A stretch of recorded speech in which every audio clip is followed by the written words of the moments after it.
The Madhav Nagar Higher Secondary School under Poangbari RD block in South Tripura has deteriorated into a hazardous zone due to the extreme administrative neglect, sparking severe outrage among students and parents.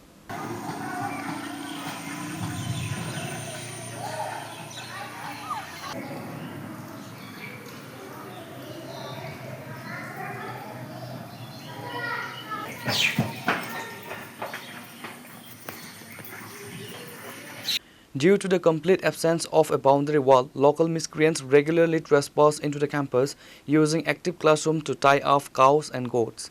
The central drinking water tank has not been cleaned for months, collecting thick sludge. Students are forced to drink this toxic water, which is shockingly also used to cook daily midday meals. When questioned, the headmaster expressed absolute helplessness, stating that without a proper perimeter wall, the school cannot prevent outsiders from vandalizing the property.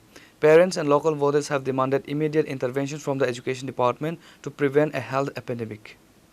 সমস্যা হলো আমার স্কুলে মূলত বর্ষা হইলে জল ঢোকে।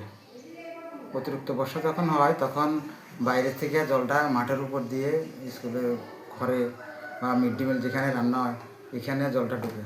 আর কিছু কিছু জায়গা আছে যেমন টিনটা ভাঙা, ঘরটা একটু দুর্বল, অনেক বছর আগে পুরানো ঘর তো, ঘরটা দুর্বল, যে কোনো সময়ে স্টুডেন্টের বা বাচ্চাদের উপর এটা ভাঙিয়ে পড়তে পারে। এটা একটু রিস্ক। যেমন আমার এই ঘরটার মধ্যেও দুই এক ফাঁকে ফুঁকে একটু জল টল পড়ে। আবার এই দরজাটাও কিন্তু একটা আছে, এমনভাবে আছে এটা দরজাটা খোলা যায় না, একটা সাইড একটা পার্ট কিন্তু একদম লাগানো ফিক্সড, এইভাবেই থাকে, খোলা থাকে, একটা শুধু একটা পার্ট লাগানো যায়। যদি ঠিকভাবে সুন্দরভাবে যদি এটা করা যায় তাহলে আমি মানে বাচ্চাটির সঠিকভাবে শিক্ষাটা দেওয়া যায়। বাচ্চাটা বর্ষাকালে আমরা বলতে পারি না, অনেক সময় জল বৃষ্টি, অতিরিক্ত বৃষ্টি অসুবিধা হয়, ক্লাসের মধ্যেই জল ঢুকে, তখন আমাদের কষ্ট হয় আর কি।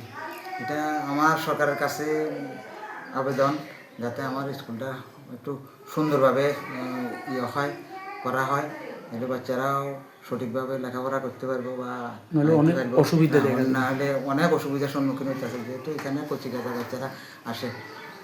এটাই আমার আবেদন সরকারের কাছে।